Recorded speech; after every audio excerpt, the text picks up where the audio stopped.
Olá, sejam todos muito bem-vindos a mais um episódio do Samelcast.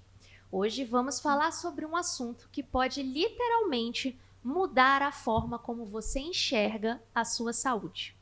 Você sabia que o diabetes é uma das doenças mais silenciosas e traiçoeiras que existem? Você sempre tem que cuidar muito bem, porque diabetes não é só um aumento de açúcar no sangue. Diabetes pode atacar muitos órgãos do seu corpo. Eu sou a doutora Zaira Nicolau e hoje vamos desvendar os mistérios por trás dessa doença. Vamos aprender como prevenir, controlar e viver melhor com diabetes. Hoje nós temos 3 convidadas muito especiais para falar conosco sobre esse assunto. A doutora Patrícia More é médica, endocrinologista e com vasta experiência no tratamento de diabetes. Nutricionista Caroline Samuel é referência em alimentação e qualidade de vida nessa população. E a podóloga Miriam Fragata, especialista no cuidado dos pés diabéticos. Antes de começarmos, já se inscreve no nosso canal, dê o like e compartilhe esse episódio. Eu tenho certeza que você conhece alguém que tem diabetes. E eles têm que saber o que nós vamos falar aqui hoje. Muito obrigada por vocês estarem aqui. E eu queria começar do básico. Então, doutora Patrícia, eu queria que você explicasse o que é o diabetes. O que as pessoas têm que saber? Existem vários tipos de diabetes, é uma coisa muito importante a gente dizer. Então, olha só, existe o diabetes do tipo 1, que é uma doença autoimune, ou seja, infelizmente, essa pessoa, ela tem literalmente a destruição desse pâncreas. E por causa disso, essa destruição, infelizmente, ele precisa colocar a insulina de fora para dentro. São aqueles pacientes que têm um diagnóstico geralmente na infância, logo ali no primeiro momento da adolescência. Já o diabetes tipo 2, que é muito mais comum, muito mais prevalente, 80% da população, né? Quando comparado ao diabetes tipo 1, simplesmente aquele paciente que tem vários outros fatores de risco, como genética, sedentarismo, aumento de peso, vários itens, e faz com que a insulina, que é produzida pelo pâncreas, haja uma diminuição. E aí a gente precisa introduzir medicamentos no primeiro momento oral para controlar essa produção de insulina e, consequentemente, essa quantidade de açúcar. Esses são os principais, mas também tem diabetes em outros momentos da vida, como até diabetes gestacional, que é um momento muito delicado da vida da mulher, que a gente precisa ter esse cuidado do açúcar. E até é bom falar da insulina, porque ela traz um monte de alterações nas células, né? Enfim, para poder fazer com que a glicose entre e aí lá dentro da célula ela consegue ser energia, enfim, né? Então, quando a pessoa não tem insulina ou está muito baixinha, ou então essa insulina não está conseguindo agir da mesma forma, acaba acumulando aquele açúcar no sangue e dando aquele aumento que a gente vê nos exames, né? Por que a glicose fica alta? Porque ela não está entrando nas células, ela está ficando no sangue. E quais são os sintomas que as pessoas têm? Esse é o grande problema. Como a prevalência de diabetes tipo 2 ela é muito maior, né? E quais são os sintomas de um paciente que está com esse excesso de açúcar, provavelmente evoluindo para diabetes do tipo 2? Na maioria das vezes não tem sintomas, é uma doença assintomática. E por isso que é tão importante a gente chamar a população para entender que precisa fazer check-up.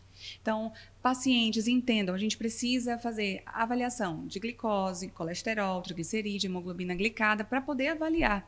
Se você já tem um histórico genético com a presença de alguém que tem diabetes na sua família, obrigatoriamente você precisa fazer essa avaliação, às vezes anual, semestral, mas precisa, porque quando você vem a ter sintomas, geralmente o diabetes está extremamente descontrolado, que são os 5 P's que a gente chama, né? Que é a perda de peso, polifagia, ou seja, comendo demais, poliúria, fazendo muito xixi, polidipsia, bebendo muita água. Geralmente, quando o paciente apresenta esses sintomas, a diabetes está extremamente descontrolada. A gente vai precisar ser muito mais agressivo até no tratamento para poder controlar e trazer mais saúde para esse paciente.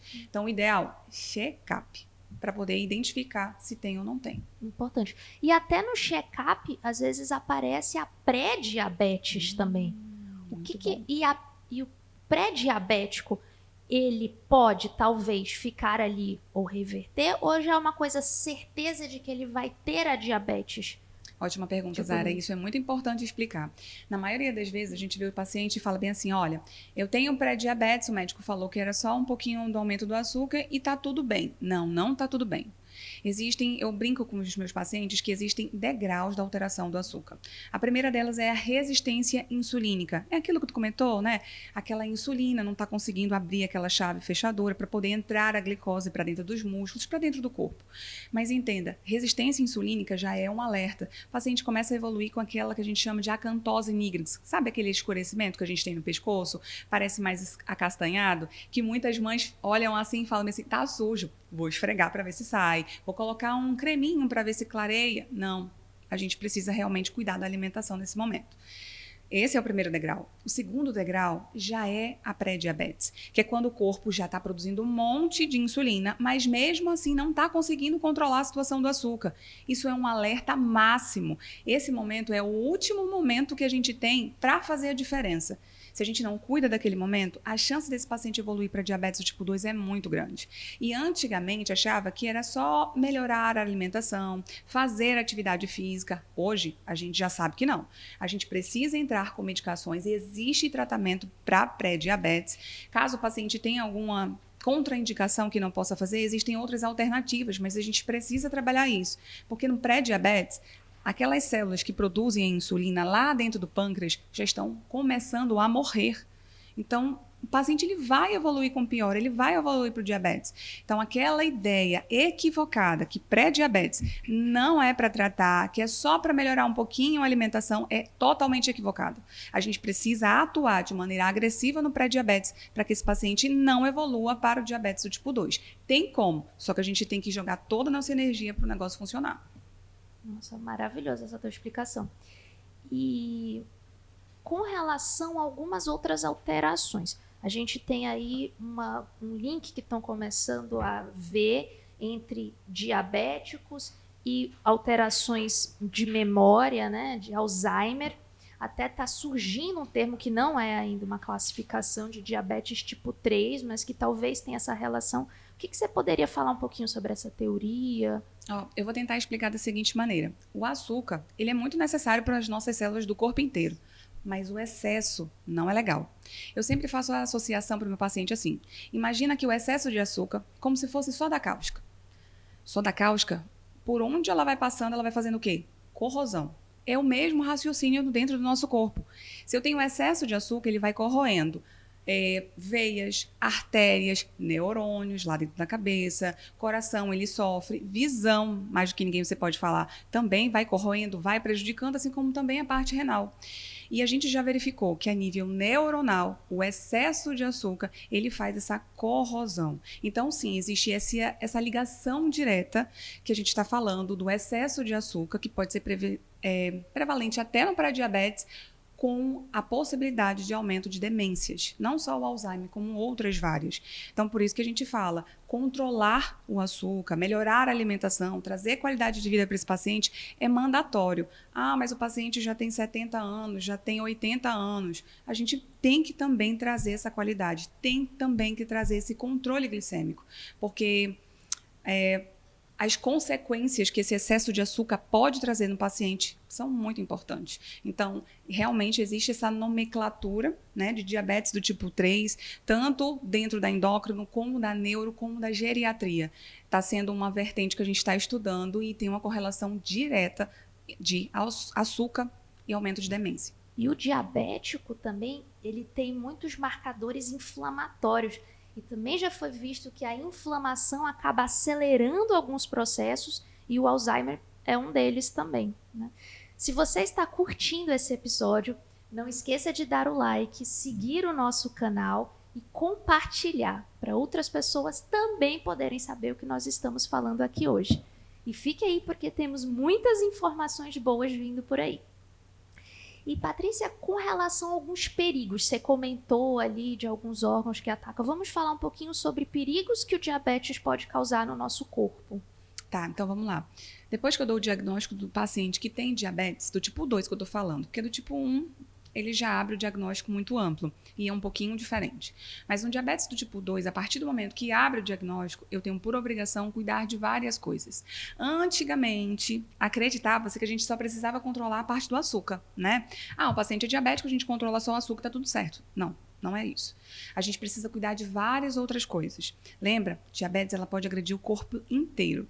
Então, no paciente que tem diabetes, eu preciso cuidar do controle do açúcar, controle do colesterol, tem metas para isso, e dependendo de cada paciente, existem metas diferenciadas.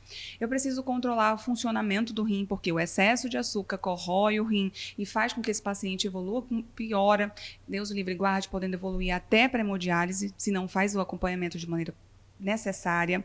Ele pode ter problemas da parte neurológica, não só a nível de demência, mas a nível de sensibilidade. Infelizmente, a gente tem pacientes que, como não cuidaram da diabetes, perde a sensibilidade das mãos e das pernas, que a gente chama de mãos e luvas. E esse paciente, literalmente, não sente mais nada. Infelizmente, eu já tive pacientes que foram amputados sem anestesia, porque não sentia mais nada por complicações do diabetes. Assim como também a gente pode ter problema oftalmológico. Tem pacientes que podem evoluir até para cegueira devido a descontrole da parte da diabetes. Então, são vários itens que a gente precisa acompanhar. E esse legado fica só para o endocrinologista? Jamais. O paciente, ele tem vários outros órgãos que precisam ser avaliados por especialistas. Então, tem que ir para o oftalmo, tem que ir para o nutricionista, tem que ir para o podólogo para verificar como é que está o cuidado com o corte das unhas, se tem algum processo de calosidade que precisa avaliar. A gente precisa mandar para o nefrologista. Então, o paciente que tem o diagnóstico de diabetes, ele precisa ser avaliado de uma maneira global. Porque se a gente conseguir controlar todas essas metas que a gente tem, o paciente evolui sem grandes complicações. A gente traz qualidade para o paciente. A diabetes acaba alterando os vasos como um todo. Então, os vasos do diabético estão diferentes. Eles são mais rígidos, eles podem ter mais placas dentro deles, eles estão mais inflamados, podem sair conteúdos deles com mais facilidade, porque esses vasos eles estão alterados, completamente alterados. E no olho, isso se manifesta de algumas formas. Então, uma das alterações que o diabético tem, que é uma alteração muito grave, chama-se retinopatia diabética, que é uma alteração na retina, que é um tecido nervoso que reveste o olho por dentro. E isso causa alteração visual, que nem você falou de cegueira, pode sim levar a uma cegueira. Quais são as alterações na retina que nós temos por causa dessas alterações dos vasos? Nós temos vasinhos muito finos, e esses vasinhos finos, eles se rompem com facilidade e sangram. Além disso, esses vasinhos podem ficar duros, rígidos e repuxarem a retina. Isso traz um descolamento de retina. E também esses vasos podem sair substâncias deles, líquidos deles, que fazem com que a retina se inche, né, que se chama edema macular.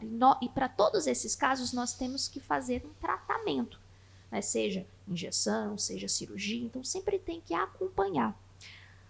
No olho, também, além de alterar a retina, o diabético pode ter uma catarata mais acelerada, ele pode vir a ter catarata antes, né, do que a população em geral, e uma catarata às vezes mais central, ou seja, embaça mais o centro, que atrapalha muito na visão. Além do olho, nós temos também outras regiões, né? Rins, que nem foi comentado aqui, tem mais chance de ter infarto, tem mais chance de ter AVC, tem mais chance de ter alterações nas periferias, no pé.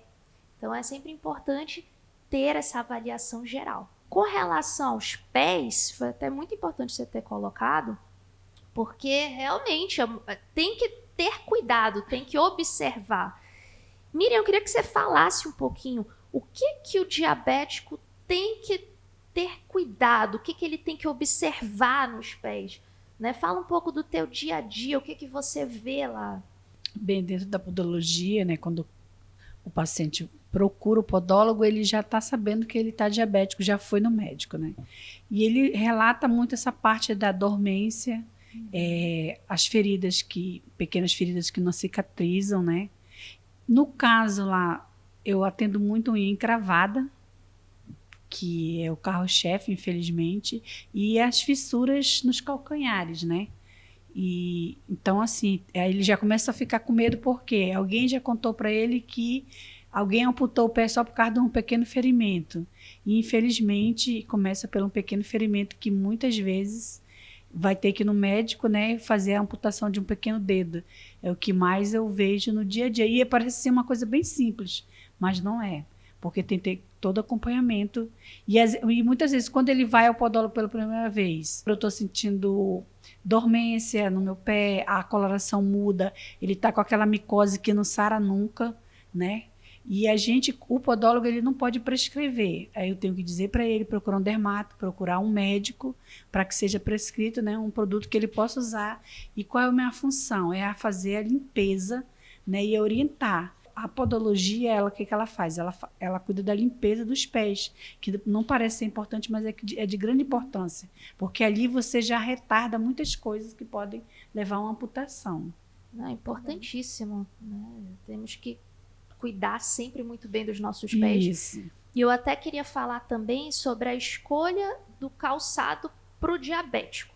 Então, o calçado do diabético, ele precisa ser um tecido respirável para evitar a infecção, né? Ele precisa ser macio, não pode ter nenhuma região que tenha contato com uma região do pé, né, Miriam? Isso. Porque senão pode causar bolhas, pode causar essas fissuras, que depois uma feridinha vira um negócio enorme e complicado. Evitar costuras pelo lado de dentro. Palmilha, não pode nada estar em contato com uma área específica para não ter lesão. É causar o calo, né, que forma aquele calo, e aquele calo fica ali persistente. Com o tempo, o podólogo ele já não vai mais poder ajudar, porque ele já tem que procurar outro profissional para fazer uma raspagem, para fazer um curativo mais abrangente, né? Já vai se tornando uma coisa bem mais complicada. Uma outra coisa que a gente falou muito aqui é de açúcar elevado no sangue, mas em alguns momentos esse açúcar também, essa glicemia, né, essa glicose também vai abaixar. E a gente pode ter essa diminuição à noite, durante o sono, né, que é a nossa hipoglicemia noturna. E eu queria que vocês falassem um pouquinho sobre a hipoglicemia noturna e o que a gente pode fazer para evitar com que isso aconteça. Geralmente, a hipoglicemia noturna é quando os níveis da glicose diminuem, chegando abaixo de 70 durante o período do sono do paciente. Isso acontece por vários motivos. Um desses é o excesso de medicação da insulina antes do dormir do paciente. Outro também é uma alimentação inadequada durante o dia inteiro. Outro motivo também é o excesso de consumo de carboidrato noturno e também práticas de exercícios físicos intensos durante a noite, quando o paciente não faz um pré e um pós-treino de alimentação adequada. Isso acontece muito, principalmente quem faz atividade física na parte noturna.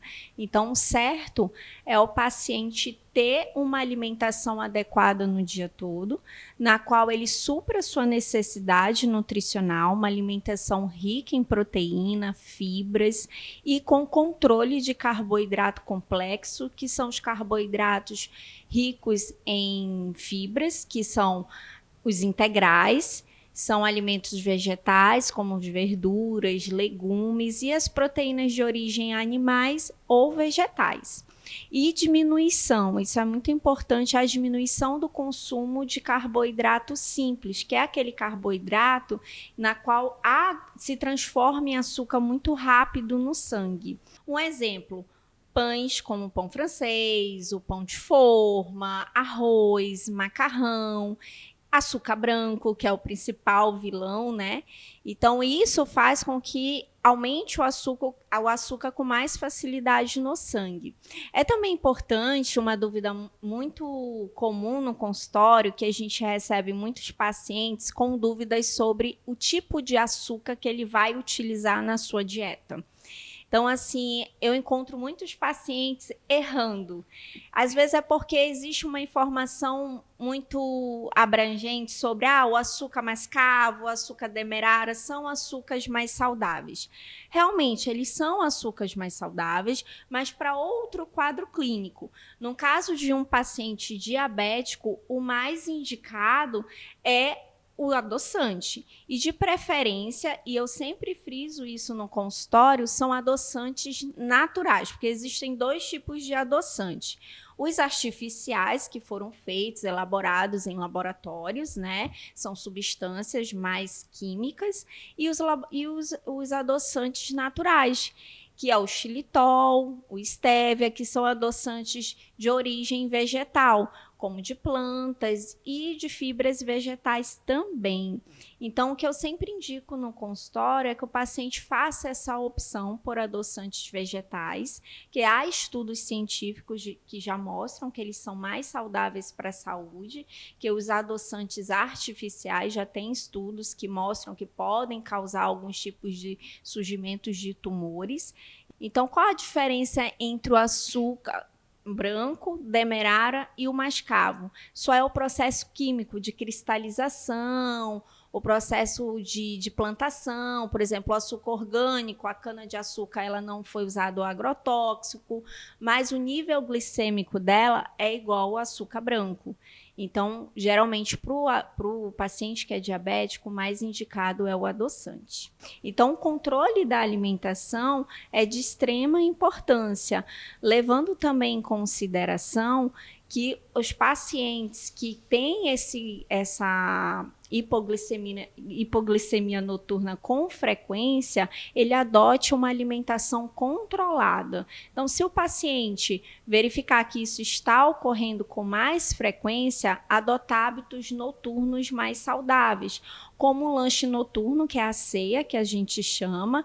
Então, sempre adaptar um lanche rico em uma fruta, por exemplo, uma proteína. Então, os alimentos mais indicados para essa ceia é o mingau de aveia, um abacate, um melão, sempre tendo o controle da glicemia. Então, é importante o paciente primeiro se autoconhecer, verificar, fazer esse controle da glicose, como é que ela fica nesse período noturno, principalmente se ele faz atividade física, né? Verificar como é que está a minha glicose antes do treino, a minha glicose após o treino, e montar um cardápio específico para que ele tenha esses hábitos alimentares e que tenha um controle da glicose durante o sono. E fora todo esse cuidado, depois que a gente verificou esse cuidado com a parte da alimentação, a gente verificou esse pré e pós-treino, a gente precisa voltar no endocrinologista para saber se realmente aquela medicação ainda está adequada para o paciente, né? O fato de a gente ter introduzido uma medicação não significa que ela vai ser 100%, então a gente precisa de ajustes. Talvez aquela medicação naquele momento não está mais suprindo as necessidades que estava no primeiro momento, né? Isso, e às vezes o paciente acaba, por exemplo, excedeu excesso de carboidrato simples à noite, então ele aumenta a dosagem da insulina, porém ele esquece que durante o sono essa glicose vai continuar caindo. Então acontece muita hipoglicemia por conta disso também. Quais são os cuidados ou dicas do dia a dia que nós podemos fazer para controlar, para ajudar a controlar o diabetes? Uma dica que ela deu aqui sensacional, né? Uma coisa que a gente precisa entender é que para ter qualidade de vida, a gente tem que, primeira coisa, saber comer. A maioria das pacientes, independente de qual doença eles têm uma relação difícil com a alimentação. Então, na verdade, a gente tem que aprender a fazer uma reeducação alimentar. Para mim, isso sempre vai ser a primeira item a ser discutido. O paciente ele tem que saber que ele precisa comer proteína, ele saber que carboidrato não é vilão, carboidrato é mocinho, só que depende da quantidade e da qualidade que você coloca dentro do seu corpo. Entender que fibra é necessária, entender que existe uma meta de água que a gente precisa tomar todo dia para até poder fazer as nossas necessidades básicas, fisiológicas. Estou falando de cocô. Então, assim, o paciente ele não entende essa primeira parte. Isso é uma coisa que eu acho que a gente tem muita deficiência de uma maneira global, tá? O primeiro item sempre vai ser a alimentação. Se não adianta, eu posso treinar 4, 5 horas, mas se eu não tiver uma alimentação adequada, não adianta. Eu posso usar os melhores remédios que existem hoje dentro da endocrinologia, se eu não tiver uma alimentação balanceada, eu vou jogar fora. Então, primeira coisa, alimentação. A gente precisa, que nem eu brinco, a gente precisa de um nutricionista para chamar de seu, para fazer um plano alimentar adequado para as tuas necessidades. Não existe receita de bolo, todo mundo tem uma necessidade específica. Segunda coisa, a atividade física. Para mim, a atividade física ela é mandatória, principalmente para quem já está 30 mais. É obrigatória, é em busca da sua dignidade. Por que isso, Paty? Deu 30 anos, meu anjo, a gente vai diminuindo a quantidade de massa magra. Isso é fisiológico, não adianta. Ah, mas a minha genética... Não. Faz atividade física. Eu estou falando de musculação. Então, 2 pilares que a gente precisa. Alimentação balanceada e atividade física. E terceiro, se priorize. Vá no médico, faça check-up. Use as medicações necessárias. Que nem eu brinco, baixe a guarda. Hoje a gente precisa desse cuidado. Nosso corpo é uma máquina. Se a gente não tiver esse cuidado de colocar as medicações ideais, adequadas e acompanhar, a máquina quebra. Então é até humildade, eu falo, sabe? Entender que a gente não sabe de tudo, procure os profissionais adequados e faça o que precisa fazer. Não tem como, o caminho é esse. Se cuidar sempre, né? Se cuidar sempre, importante. E eu queria, para finalizar aqui, que cada uma deixasse um conselho, ou uma mensagem, ou uma lição que vocês aprenderam, né, nessa caminhada aí com muitos pacientes diabéticos que as pessoas deveriam ouvir. Né? O que vocês acham importante para passar aqui? Bom, o que eu vejo sempre no consultório é que a conscientização e a adoção de hábitos alimentares mais saudáveis ajudam muito em qualquer quadro clínico que o diabetes pode trazer para o paciente. Então, às vezes, aquele paciente fadigado, com descontrole de glicose, ele fazendo essa mudança de hábitos na vida dele, tanto alimentar, como a prática de atividade física, o emocional também, a gente tem que focar muito nisso, eu faço muito isso, observo muito isso no consultório, paciente muito ansioso, né? E isso faz com que ele faça com que a alimentação vire uma válvula de escape, então ele começa a consumir mais alimentos ricos em carboidratos simples, isso também pode fazer com que com o tempo ele possa se tornar diabético. Então é muito importante essa parte da conscientização, mudança de hábitos alimentares. É muito gratificante a gente ver no consultório a mudança de um paciente diabético, porque assim, após o diagnóstico, você pode também ter qualidade de vida desde que você siga corretamente as orientações prescritas pelos profissionais que estão te acompanhando. Então essa conscientização e esse autocuidado é muito importante após o diagnóstico. Isso que ela falou é muito importante e é justamente isso que eu quero falar. A maioria das pessoas que tem o diagnóstico de diabetes fala, pronto, é minha sentença de morte, acabou, eu estou diabético. Não. Pode ser a chance que você tem de realmente mudar a sua vida. Entender que existem necessidades que você vai ter, que não, antigamente não tinha, mas que você pode ter uma qualidade de vida excepcional. A gente tem atores maravilhosos, com corpos maravilhosos, com qualidade de vida maravilhoso, com controle glicêmicos maravilhosos. Então, por que você não pode ser um? Tá? Então, não encare o diagnóstico de ter diabetes como o final do mundo. Pensa que pode ser uma possibilidade que você pode mudar toda a tua vida. E mais, da tua família também. Bem, eu queria dizer assim, crie o hábito de inspecionar seu pé. Porque, assim, você tomou banho, vai enxugar o pé, vê se tem algum ferimento, como é que está essa pele, está ressecada, um creme adequado. Hoje em dia na farmácia você encontra vários cremes, né, para pessoas diabéticas. Qualquer ferimento, procurar um profissional, o podólogo está aí. Muita gente, eu sei que aqui na nossa região, muita gente não sabe que é um podólogo, mas é um aliado para você evitar. Ser amputado é muito difícil porque mexe muito com o emocional. Eu trabalho com pessoas que perderam o Alex, que é o dedão que a gente fala, que é o que mais acontece. Então, assim, gente, inspecione seu pé. Você está diabético, dê atenção a esse membro que você não sabe quanto ele é importante para você, porque sem ele você deixa de fazer muita coisa e mexe muito com o seu emocional. Eu queria agradecer imensamente vocês por estarem aqui hoje. Foi um prazer tê-las aqui nesse episódio do SamelCast. E eu espero que você tenha gostado desse episódio. E eu queria te fazer um desafio. Marque 2 pessoas para conhecerem um pouquinho mais sobre o diabetes. Esse episódio está inteiro no YouTube e também no Spotify. No Instagram e no TikTok, nós vamos ter momentos especiais de toda a nossa conversa aqui para você poder ver depois. Então não se esquece de nos seguir em todas essas plataformas, além de dar o like e compartilhar com pessoas que merecem saber de tudo isso aqui. Diabetes é uma doença muito comum, então nós temos que passar essa informação adiante. Um grande abraço e até o próximo SamelCast.